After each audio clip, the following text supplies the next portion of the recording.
Hello student, कैसे हैं सभी। उम्मीद करता हूँ सभी ठीक होंगे। एक बार फिर से स्वागत है आप सभी का आपके अपने यूट्यूब चैनल पैशन केमिस्ट्री पर।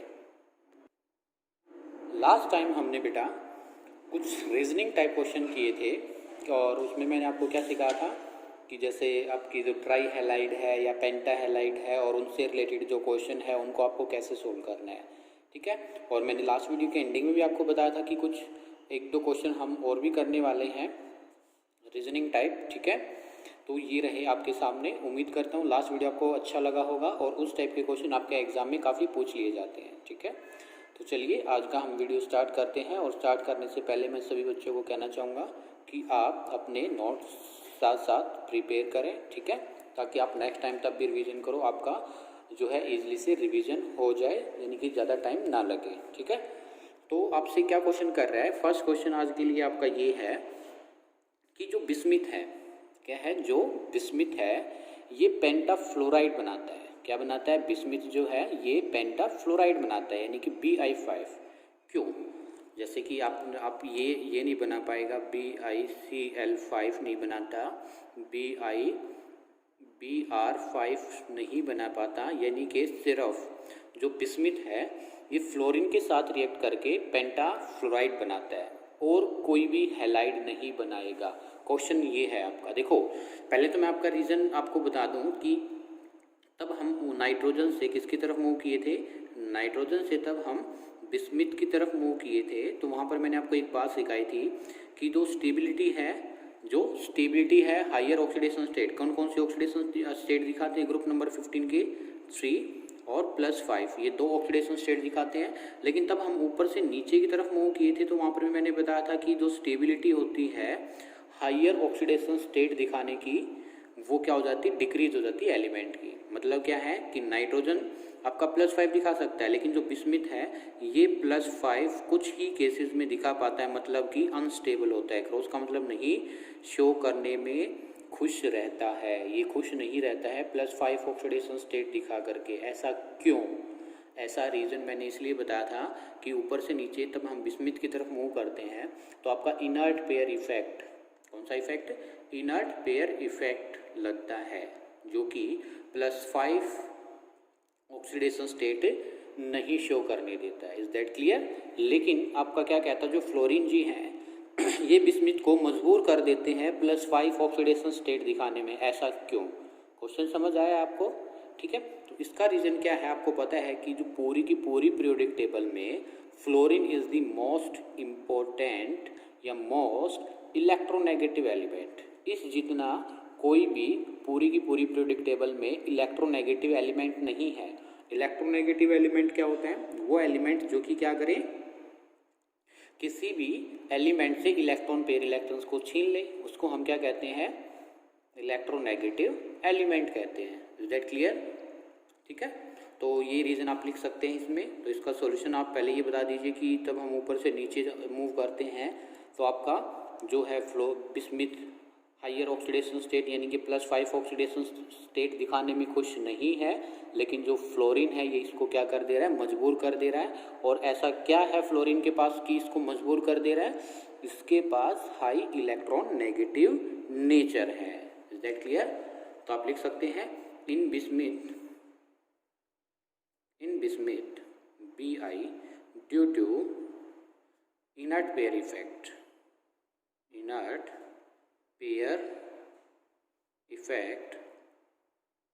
due to inert pair effect pentachloride pentabromide, जो मैंने लिखे पेंटाक्लोराइड पेंटाब्रोमाइड। ठीक है। पेंटाक्लोराइड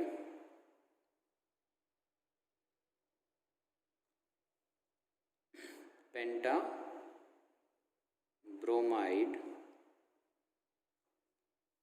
और आर नॉट नोन। आप या पेंटा आयोडाइड भी लिख सकते हैं, penta iodide do not known. ठीक है, do not known but due to high electron negative nature of fluorine, I negative nature of a fluorine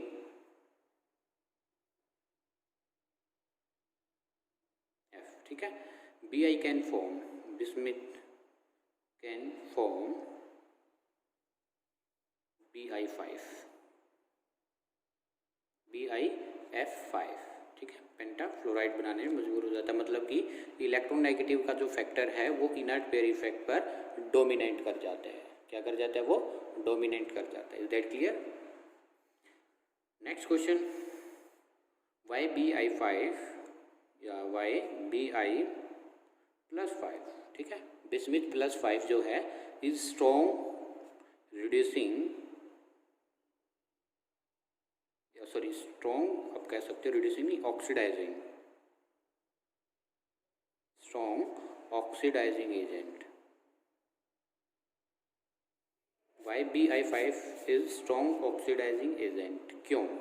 जो Bi पर +5 चार्ज है, अगर बिस्मिथ +5 चार्ज में मिले आपको कहीं भी, जैसे इस केस में भी क्या था, Bi5 था, या B अगर आपको दे दे BiCl5, BiCl5 अगर आपको दे दे और इसमें आपको बहुत पूछे कि ऑक्सीडेशन स्टेट कितनी है, +5, तो यानी कि आपको या तो डायरेक्ट इस फॉर्म में मिला, बिस्मिथ इस फॉर्म में मिल सकता है डायरेक्ट लिखा हुआ, या आपको किसी कंपाउंड में लिख करके पूछ सकता है why BiCl5 act as a strong reducing agent, ऐसे मिल सकता है। तो उसमें आपको क्या है, फाइंड आउट करना है oxidation state. Is that clear? तो बताइए ऐसा क्यों? सेम रीजन है, ऊपर से नीचे आते टाइम आपको पता है Bi+5 ऑक्सीडेशन स्टेट में लेस स्टेबल होता है। क्या होता है? ये लेस स्टेबल होता है। क्यों? क्योंकि due to inert pair effect, inert pair effect की वजह से जो बिस्मिथ है ये +5 ऑक्सीडेशन स्टेट शो करना पसंद नहीं करता है। पसंद नहीं करेगा तो अनस्टेबल हो जाएगा, और स्टेबल होने के लिए किस फॉर्म में चला जाएगा? +3 फॉर्म में चला जाएगा। देखिएगा कैसे, Bi को अगर कहीं भी, जो अगर Bi+5 ऑक्सीडेशन स्टेट में है, अगर इसको कहीं भी 2 इलेक्ट्रॉन्स मिलने की पॉसिबिलिटी मिल जाए, कहीं से भी 2 इलेक्ट्रॉन्स मिलने की पॉसिबिलिटी मिल जाए, तो ये एकदम से क्या करता है, इलेक्ट्रॉन्स को एक्सेप्ट करता है बिना कुछ सोचे समझे और +3 में कन्वर्ट हो जाता है। कैसे? देखो, +5 है, पॉजिटिव चार्ज है, और इलेक्ट्रॉन्स, एक इलेक्ट्रॉन्स पर 2 नेगेटिव, एक इलेक्ट्रॉन्स पर 1 नेगेटिव होता है, तो 2 पर कितना आएगा? 2 नेगेटिव, तो 2 है नेगेटिव प्लस है 5, तो कितना आएगा एग्जैक्ट? +3, यानी कि अपने चार्ज को डिक्रीज कर लेगा। और gain of electrons, gain of electrons क्या कहते हैं हम उसको? उसका रिडक्शन। और इसको हम क्या कह सकते हैं, जो गेन ऑफ इलेक्ट्रॉन्स करता है, देखो बिस्मिथ ने यहाँ से क्या किया है, यहाँ से gain of electrons, gain of electrons, जो इलेक्ट्रॉन्स को गेन करता है उसको, तो उस प्रोसेस को हम क्या कहते हैं? रिडक्शन। तो यहाँ पर बिस्मिथ का क्या हो रहा है? रिडक्शन हो रहा है। लेकिन ऑक्सीडाइजिंग एजेंट क्या होता है? जिसका रिडक्शन होता है, ऑक्सीडाइजिंग एजेंट आपका होता है वो सब्सटेंस जो कि क्या करे, इलेक्ट्रॉन्स खुद तो ले लेकिन दूसरे से छीन ले, उसको हम क्या कहते हैं? Oxidising agent. क्या कहते हैं हम उसको? Oxidising agent. Is that clear? आप इसके एक्सप्लेनेशन क्या लिख सकते हैं? Due to inert pair effect, due to inert pair effect, Bi+5 यानी कि bismuth in +5 oxidation state is less stable. क्या होता है ये? Less stable. So by gaining of 2 electrons it convert into Bi+3 oxidation state, which is more stable than Bi+5. So Bi act as a strong reducing agent. ठीक है। Question 7, why penta, question next है जो आपका, why penta halide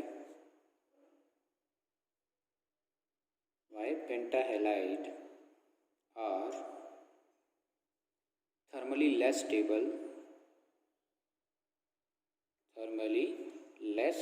stable than trihalide. Trihalide, trihalide से less stable क्यों होते हैं बताइए। आपको पता है कि तब हम पेंटाहैलाइड का मतलब जो आपके जो नाइट्रोजन फैमिली वाले एलिमेंट है उन पर कितनी +5 ऑक्सीडेशन स्टेट होगी, और जो ट्राईहैलाइड है उन पर क्या होगी +3 ऑक्सीडेशन स्टेट। ठीक है, यस और नो, इतना क्लियर हुआ आपको क्वेश्चन क्या कर रहा है। यानी कि जो आपके एलिमेंट है ग्रुप नंबर 15 के वो +5 में है, वो थर्मली लेस स्टेबल क्यों होते हैं एज कंपैरिजन टू वो एलिमेंट जिन पर +3 ऑक्सीडेशन स्टेट है, बताइए।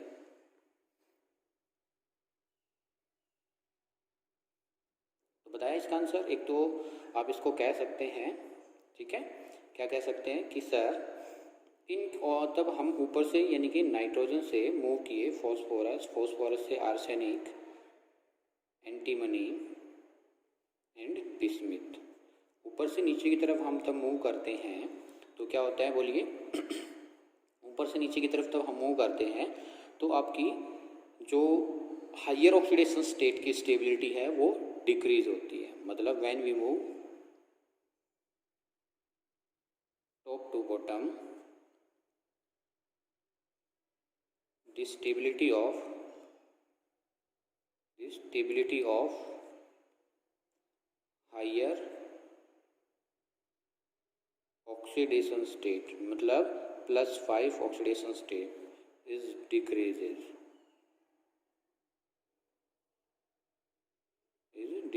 due to inert pair effect, inert pair effect. Clear है। एक तो ये रीजन दे सकते हैं आप, और सेकंड रीजन कह सकते हैं आप कि due to more steric hindrance, due to more steric hindrance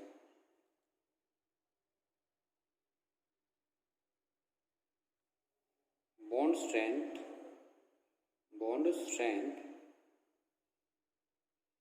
of px, bond strength of px bond decreases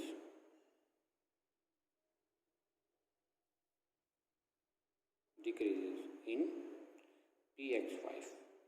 मतलब जैसे मैंने आपको बताया था कि अगर आपके पास फॉस्फोरस है ये पेंटाहैलाइड, और इसमें मैंने आपको दो टाइप के बॉन्ड बताए थे, Cl Cl Cl Cl and Cl। इनको तो मैंने क्या कहा था एक्सियल जो ये वाले दो बॉन्ड थे, और इसको मैंने क्या कहा था equatorial bond and equatorial bond. और मैंने क्या कहा था कि जो एक्सियल बॉन्ड है वो क्या होते हैं लार्जर होते हैं, जो उनका बॉन्ड लेंथ है वो क्या होता है लार्ज होता है as comparison to equatorial bond.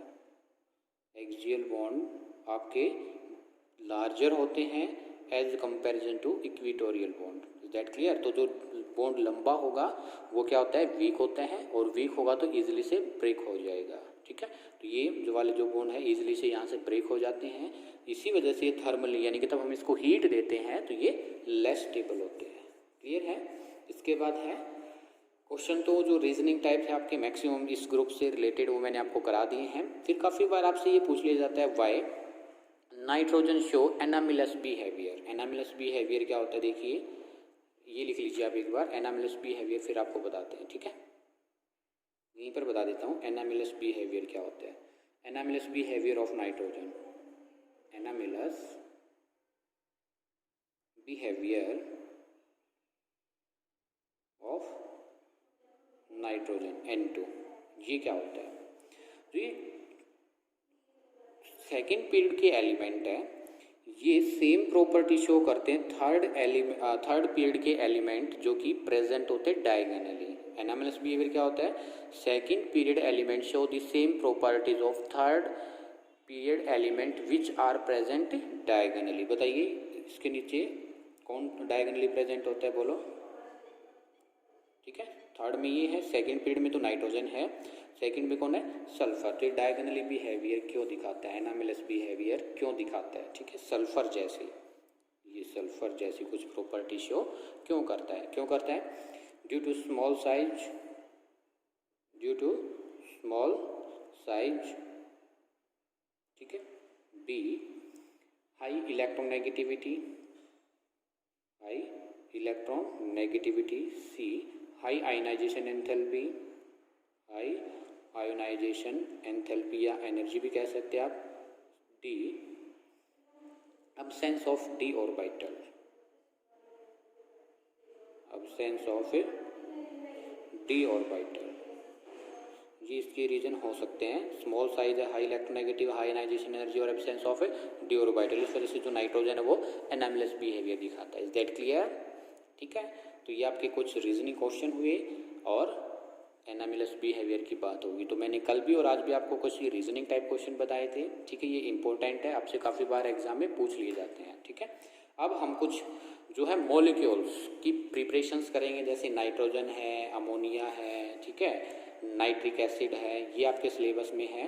कौन कौन है? नाइट्रोजन, अमोनिया और नाइट्रिक एसिड। इनकी क्या है प्रिपरेशन, प्रॉपर्टीज, केमिकल जो प्रॉपर्टीज हैं और इनके यूज, ये आपके सिलेबस में है।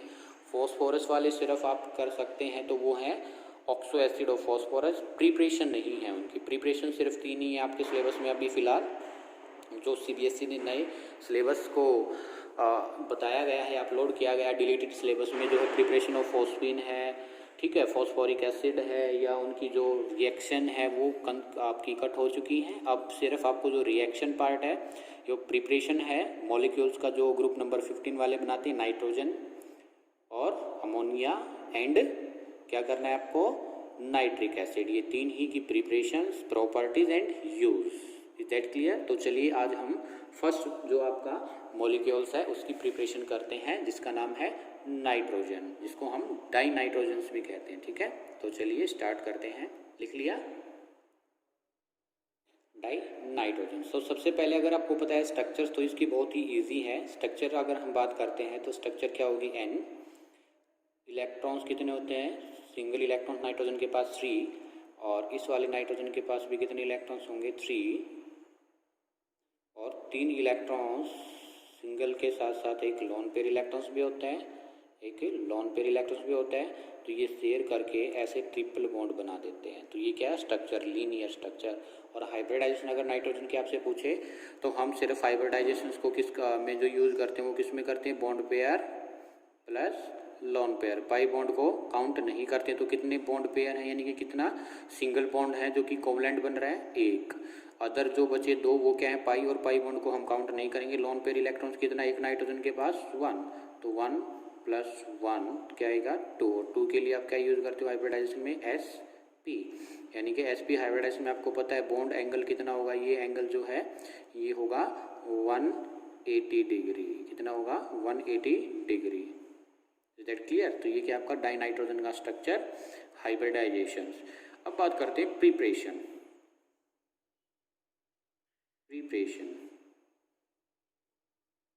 प्रिपरेशन कैसे करेंगे? तो सबसे पहले मैंने इसकी जो प्रिपरेशन आपको जो लास्ट वीडियो कराई थी उसमें मैंने आपको बहुत ही अच्छे से बताई थी। अगर इसके लिए लॉजिक भी मैंने आपको समझाया था। तो मैंने किसकी फॉर्मेशंस की थी, तब मैं फॉर्मेशन कर रहा था, बताइए किसकी फॉर्मेशन की थी वहाँ पर मैंने, नाइट्रस ऑक्साइड की, N2O, यानी कि तो मैंने वहाँ पर आपको बताया था formations of oxide of nitrogen में जो सबसे पहला है नाइट्रस ऑक्साइड। तो उसमें मैंने क्या कहा था, अगर हम ammonium nitrite NH4NO2, ammonium nitrite और अमोनियम नाइट्रेट को हीट करेंगे तो आपका N2O बनेगा। अगर हम अमोनियम नाइट्राइट को हीट करेंगे, अमोनियम नाइट्राइट, इसको अगर हीट करते हैं तो जो आपका फॉर्मेशन होता है वो होता है नाइट्रोजन का प्लस वाटर मॉलिक्यूल्स बाहर निकल जाता है। कैसे, मैं एक बार फिर से आपको बताना चाह रहा हूँ। इस पर जो नाइट्रोजन है, इस नाइट्रोजन पर तो बेटा जी आपका -3 चार्ज है, और इस नाइट्रोजन पर आपका +3 चार्ज है। निकाल कर आप x करके निकाल सकते हो। Is that clear? ठीक है, इस पर -3 है, इस पर +3। अगर -3 और +3 को कंबाइन करेंगे तो क्या होगा, न्यूट्रल। और न्यूट्रल मॉलिक्यूल्स कौन होते हैं, नाइट्रोजन, 0 चार्ज। इस पर कितना चार्ज है, 0। तो इस तरीके से जो फॉर्मेशन हुई वो किसकी हुई है, नाइट्रोजन को। तो अमोनियम नाइट्राइड को अगर हीट करते हैं तो नाइट्रोजन बनता है। और आपने मैं लास्ट में क्या किया था, अमोनियम नाइट्रेट NO3 को, यानी कि इस पर नाइट्रोजन पर कितना चार्ज है, -3, यहाँ पर +5, जो रिमेनिंग रहेगा कितना रहेगा, +5 को न्यूट्रल करने के लिए कितने, -5 होना चाहिए, लेकिन है कितने, -3, तो बचेगा कितना, +2। तो ये कंपाउंड बन जाएगा जिस पर कि एक नाइट्रोजन पर +1 है तो 2 पर कितना होगा, +2 चार्ज है। Is that clear? इस चीज़ की फॉर्मेशन होती है। ठीक है, इंपॉर्टेंट रिएक्शन है बहुत। इसका लॉजिक क्या है, ऑक्सीडेशन स्टेट। सेकेंड जो प्रिपरेशन है बेटा जी, वो है ammonium dichromate. Ammonium dichromate NH4 का ट्वाइस। क्रोमेट का क्या फॉर्मूला होता है, Cr2O7। इसको हम क्या कहेंगे, अमोनियम डाइक्रोमेट। अमोनियम डाइक्रोमेट अगर हम इसको हीट करते हैं तो इसमें जो आपका जो फॉर्मेशन होता है वो होता है नाइट्रोजन प्लस H2O, 4H2O बाहर निकल जाएंगे, ठीक है, प्लस Cr2O3। तो इसको बोलते हैं क्रोमिक ऑक्साइड। क्या कहेंगे हम इसको, क्रोमिक ऑक्साइड। कैसे बना, थोड़ा सा लॉजिकली हम आपको बताने की कोशिश करें। अगर हम यहाँ पर बात करते हैं कि इसमें क्रोमियम पर कितना चार्ज होगा, एक क्रोमियम पर जो चार्ज होगा वो कितना होगा बताइए, एक जो क्रोमियम है उस पर चार्ज कितना होगा। देखो यहाँ पर समझाने की कोशिश करते हैं आपको, Cr2O7 और आपको पता है एक NH4 पर +1 चार्ज होता है। कितना चार्ज होता है, +1, यानी कि आप इसको ऐसे लिखते हो ना, NH4 पॉजिटिव। एक पर कितना चार्ज है, NH4 पर +1, तो 2 है तो क्या हो जाएगा, 2 पॉजिटिव हो जाएगा, यस और नो। तो NH4 2, तो इस पर एक पर तो कितना है, +1 है, कितने 2 प्लस, इस पर तो हमें निकालना है तो 2x, और ये एक ऑक्सीजन पर कितना होता है, -2, ये -2 है कितने 7 = 0। यहाँ से इसको सोल्व करके बताइए कितना आएगा। यहाँ से जब x की वैल्यू निकालोगे तो कितना आएगा, +6। कितना आएगा, +6। अब यहाँ पर बात करते हैं हम चार्ज की। तो यहाँ पर जो चार्ज है देखिएगा, निकालना है 2x, एक ऑक्सीजन पर कितना चार्ज होता है, -2 है कितने 3 = 0। तो कितना आएगा ये, 2x - 6 = 0, x = 6 / 2 यानी कि +3। कितना चार्ज आ गया, ये +3 चार्ज आ गया। Is that clear? यानी कि ये क्या हो रहा है, यहाँ से यहाँ तब कन्वर्ट हो रहा है तो ये क्या कर रहा है, गेन ऑफ इलेक्ट्रॉन। तो इसका क्या हो रहा है, रिडक्शन। क्या हो रहा है, रिडक्शन। Is that clear? क्या हो रहा है, रिडक्शन हो रहा है। तो ये रिडक्शन कैसे हुआ होगा, यहाँ से जो रिडक्शन हुआ होगा वो कैसे हुआ होगा, यानी कि किसी न किसी का ऑक्सीडेशन होना चाहिए, किसी न किसी का क्या होना चाहिए, ऑक्सीडेशन होना चाहिए। तो वो ऑक्सीडेशन कैसे होगा, बोलिए 3 इलेक्ट्रॉन कौन लॉस करेगा, बताओ जल्दी से। अरे बेटा यहाँ पर अगर हम इसको भी ब्रेक करने की कोशिश करें, NH4 पॉजिटिव को, इस पर पॉजिटिव चार्ज है ना, तो आपको पता है नाइट्रोजन मोर इलेक्ट्रोनेगेटिव एलिमेंट होता है देन हाइड्रोजन। तो यहाँ से बॉन्ड टूटेगा, यहाँ से बॉन्ड टूटेगा, यहाँ से टूटेगा, यहाँ से टूटेगा। तो यहाँ से बॉन्ड टूटा तो -1, यहाँ से टूटा तो -1, यानी कि 4 हाइड्रोजन इससे गए तो 4 माइनस आएगा, ये पॉजिटिव ये नेगेटिव बैलेंस हो जाएगा, बचेगा कितना, -3।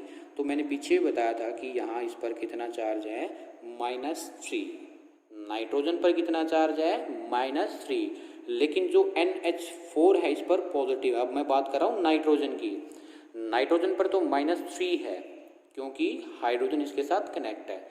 अब आपको पता है कि जो क्रोमियम यहाँ पर +6 चार्ज था और यहाँ पर +3, तो इसको 3 इलेक्ट्रॉन्स की रिक्वायरमेंट है। कौन देगा वो, बोलो, नाइट्रोजन। कौन देगा, नाइट्रोजन प्रोवाइड कराएगा। ये -3 है। अब देखो यहाँ पर नाइट्रोजन पर कितना चार्ज आ रहा है, 0। तो जो नाइट्रोजन है ये -3 से किस में जा रहा है, 0। तो -3 से -3 -2 -1 और 0, ये यहाँ पर आ गया। तो -3 चार्ज कब आया होगा, इसके पास 3 इलेक्ट्रॉन एक्स्ट्रा होंगे, तो ये 3 इलेक्ट्रॉन्स को लॉस करके क्या आया है 0। तो यहाँ पर नाइट्रोजन का जो हो रहा है वो क्या हो रहा है, ऑक्सीडेशन। क्या हो रहा है, ऑक्सीडेशन। समझ आया। तब हम इसको हीट करते हैं तो नाइट्रोजन क्यों बना, क्योंकि क्रोमियम पर प्रोडक्ट में कितना चार्ज होगा +6, लेकिन यहाँ पर कितना चार्ज है +3। तो आपको सिर्फ इस रिएक्शन के लिए क्या याद रखना है कि इस रिएक्शन में जो क्रोमियम है Cr2O7 अमोनियम NH4 का ट्वाइस, इसको हम क्या कहेंगे, अमोनियम डाइक्रोमेट। अमोनियम डाइक्रोमेट +6 से सिर्फ कहाँ जाता है Cr+3 में। अगर आपको सिर्फ इतना याद है तो आप प्रोडक्ट लिख सकते हैं। ठीक है, इतना याद है तो आप प्रोडक्ट कैसे लिख सकते हैं कि +6 से +3 में कैसे जाएगा, बाई गेनिंग ऑफ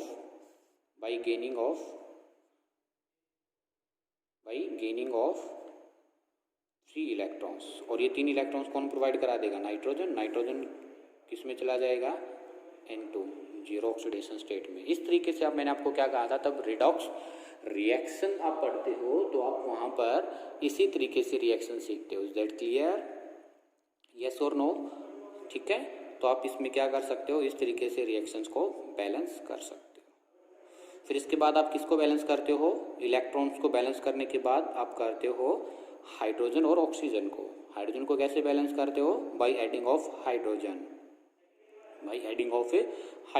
ठीक है। तो कितने हाइड्रोजन है बोलिए, हाइड्रोजन कितने हैं, ये रहे 4 × 2, कितना हो जाएगा 8।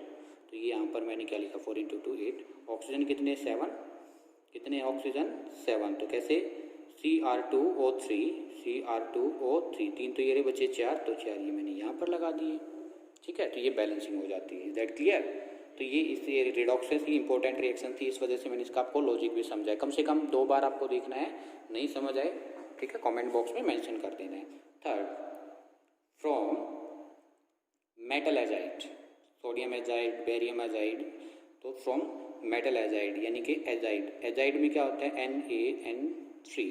N3 की फॉर्म में अगर आपके पास है तो यहाँ पर जो बनेगा वो क्या बनता है, देखिएगा। अगर मैं ये जो मेटल एजाइड है इसके 2 मॉलिक्यूल्स लूँ, कितने मॉलिक्यूल्स लूँ, 2 मॉलिक्यूल्स अगर हम इसके लेते हैं, और तो आपकी जो फॉर्मेशन होती है वो सोडियम अलग हो जाएगा, 2Na + 3N2।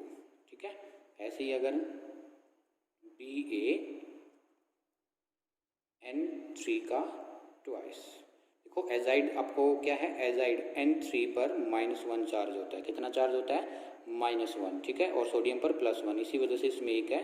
बेरियम कौन से ग्रुप से है, बोलो, बेरियम कौन से ग्रुप से, सेकंड ग्रुप से बिलोंग करता है। इस पर 2 पॉजिटिव चार्ज है, तो N3 पर 1 है, तो कितने की रिक्वायरमेंट हो गया 2, कितने की रिक्वायरमेंट होगी 2 की। तो इसको आप हीट करें तो क्या है आपके पास Ba + 3N2। Is that clear,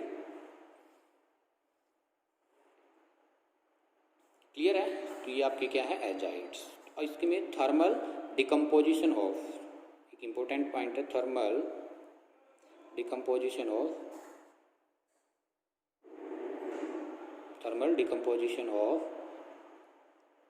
NaN3 is used to inflate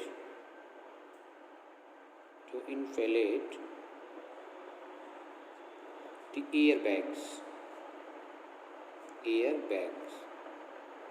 airbags में फिल करते हैं हम इसको। Use for safety device in some cars, use for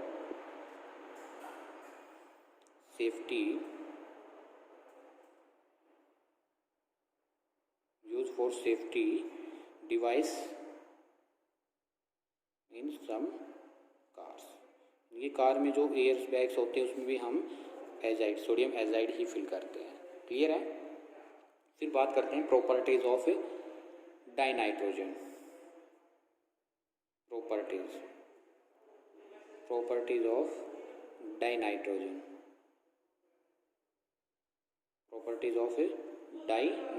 physical properties की बात कर रहे हैं हम, फिजिकल प्रॉपर्टीज अगर हम फिजिकल प्रॉपर्टीज़ की बात करते हैं तो सबसे पहली जो प्रॉपर्टीज़ है, कलरलेस है, टेस्टलेस है, नॉन टॉक्सिक है। कलरलेस, टेस्टलेस, नॉन टॉक्सिक, ठीक है, नॉन टॉक्सिक।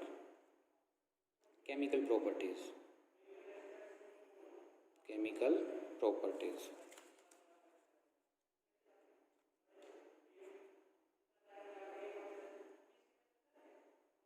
केमिकल प्रॉपर्टीज,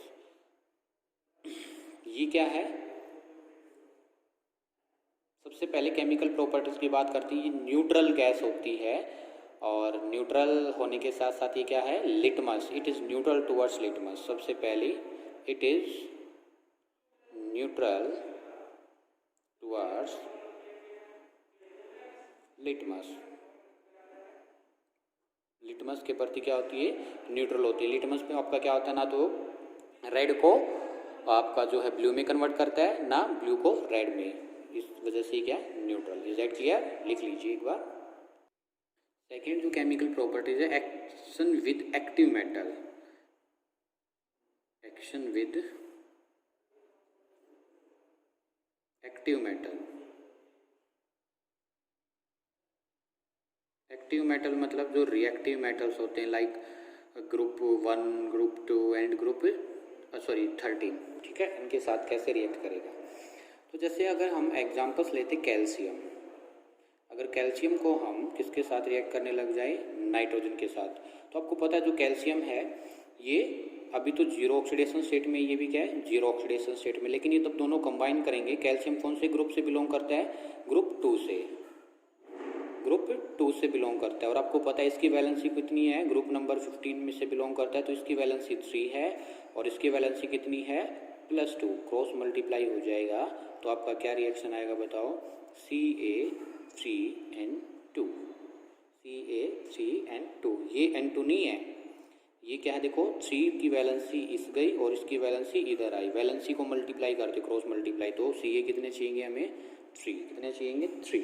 तो इसको हम क्या कहेंगे? Calcium nitrite. क्या कहेंगे हम इसको? कैल्शियम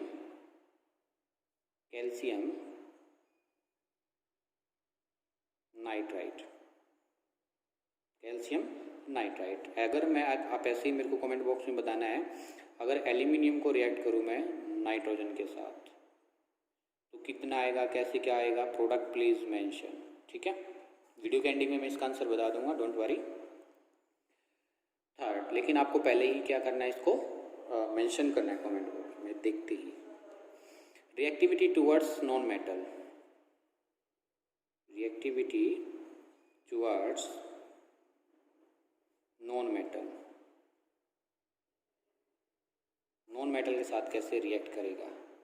नॉन मेटल आप जैसे हाइड्रोजन के साथ ले लीजिए, अगर हम N2 + H2 को रिएक्ट करें, ठीक है, इक्विलिब्रियम में रिएक्शंस होती है, तो in presence of Fe, in presence of Fe catalyst, और यहाँ पर MO molybdenum, MO molybdenum promoter का काम करता है। तो जो आपका फॉर्मेशन होगा वो होगा NH3। रिएक्शन को बैलेंस करोगे तो इस तरीके से आप रिएक्शन को आप बैलेंस कर सकते हैं, 2NH3। इसी को हम क्या कहते हैं? Haber process. हैबर प्रोसेस आगे आएगी फॉर्मेशन ऑफ, तब आप NH3 पढ़ोगे, ठीक है। Action with alumina. Fourth, action with alumina, ठीक है, एल्यूमिनिया, जो कि फॉर्मूला होता है Al2O3। एल्यूमिनियम ट्राइऑक्साइड को ही हम एल्यूमिनिया कहते हैं। इसके साथ कैसे रिएक्ट करेगा बताइए? Al2O3 प्लस कार्बन की प्रेजेंस में, ठीक है, प्लस N2, तो क्या आएगा? Aln, aluminium nitrite, aluminium nitrite plus CO। तो कितने क्या लगेंगे? देखो CO इधर कितना, कार्बन कितना, सॉरी ऑक्सीजन कितने? 3, इधर कितना ऑक्सीजन? 1। तो इसको 3 कर दो, इस साथ कार्बन में क्या हो जाएंगे 3, ठीक है। इस तरीके की रिएक्शन है। Next, reaction with calcium carbide. Reaction with calcium carbide important reaction है। Fifth, reaction with calcium carbide. Calcium carbide के साथ सबसे पहले आपको पता होना चाहिए कैल्शियम CaC2, ये कैल्शियम है, ये कार्बन अगर इसके साथ हम रिएक्ट कराते तो कैल्शियम के साथ अगर कार्बन को रिएक्ट करें तो कैल्शियम कार्बाइड का फॉर्मूला ये होगा, और इसके साथ अब हम रिएक्शन करा रहे हैं N2 को, तो क्या बनेगा, तो जो बनेगा CaCN2 प्लस कार्बन, इसको हम कहेंगे नाइट्रोलियम। नाइट्रोलियम, ठीक है। It is use as fertiliser under the name nitrolim, ठीक है। फर्टिलाइजर का काम करते हैं ये वाला, एक्ट एज फर्टिलाइजर्स, जो आप खेत वगैरह में भी डालते हो, ठीक है। फर्टिलाइजर्स अंडर, खरपतवार जिसको कहते हैं, under the name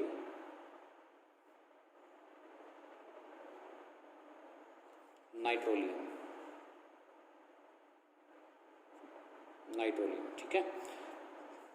CaCN2 plus C।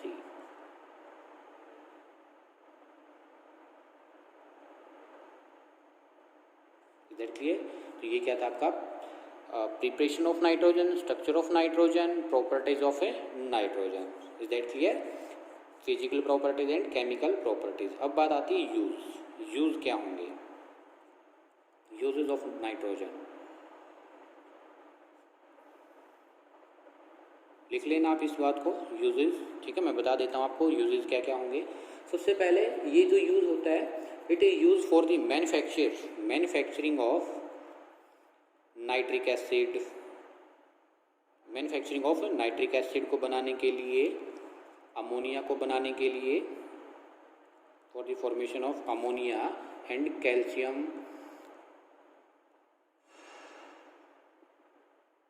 ठीक है। साइनामाइड, साइनामाइड को बनाने के लिए भी हम नाइट्रोजन का यूज करते हैं, ठीक है। It provides inert atmosphere in iron and steel industries. क्या करता है ये? Provide inert atmosphere, inert atmosphere in iron and steel, iron and steel industry. मतलब तब जहाँ पर स्टील वगैरह या आयरन बनता है वहाँ उसके लिए इनर्ट, मतलब ऐसा इन्वायरमेंट प्रोवाइड कराएगा जहाँ पर रिएक्शन ना हो सके आयरन और स्टील के साथ, ठीक है। और जो डाई नाइट्रोजन है इसको यूज किया जाता है फिलिंग इलेक्ट्रिक बल्ब्स, ठीक है। Used in filling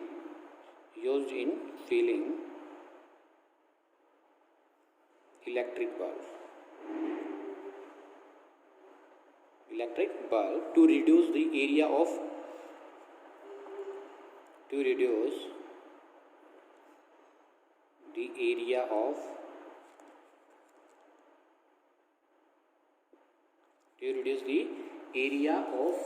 volatilization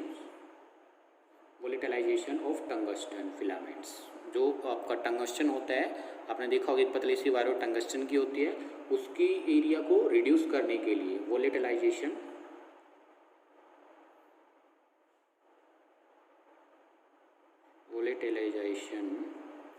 of tungsten filament,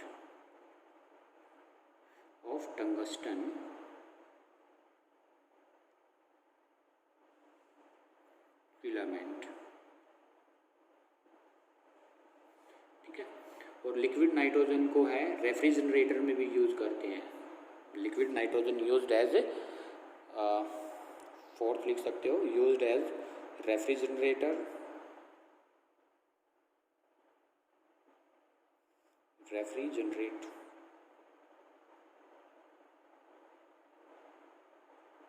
ठीक है, रेफ्रिजरेटर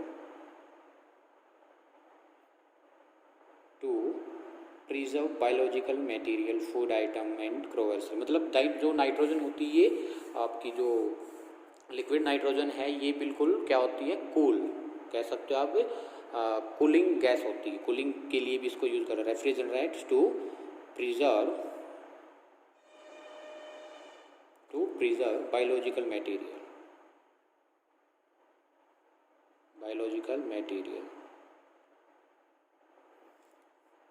फूड आइटम, ठीक है, एंड क्रोकरी, ठीक है। तो ये इसके क्या हुए use, ammonia, nitric acid, cyanamide, इनको बनाने के लिए, इनर्ट एटमॉस्फेयर को प्रोवाइड कराने के लिए, फिलिंग इलेक्ट्रिक वाल्व्स, ठीक है, use refrigerator to preserve biological material, food item, crockery and so on. Is that clear?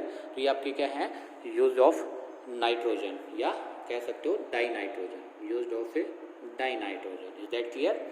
तो ये था आपका जो है फर्स्ट मॉलिक्यूल्स डाई नाइट्रोजन की preparations, properties, uses and structures के बारे में हमने इसमें डिस्कस किया है। अगर आपको ये वीडियो पसंद आया है तो प्लीज़ वीडियो को लाइक कीजिए, शेयर कीजिए, और कमेंट बॉक्स में अगर किसी बच्चे को कहीं भी प्रॉब्लम है तो वो मेंशन कीजिएगा, ठीक है। आप मेरे चैनल पर नए हैं तो जाते टाइम चैनल को सब्सक्राइब जरूर करें, ताकि आपको नई वीडियो की नोटिफिकेशंस ईजिली से मिल सके। मिलते हैं जल्द ही, थैंक यू, तब तक के लिए बाय बाय, सी यू।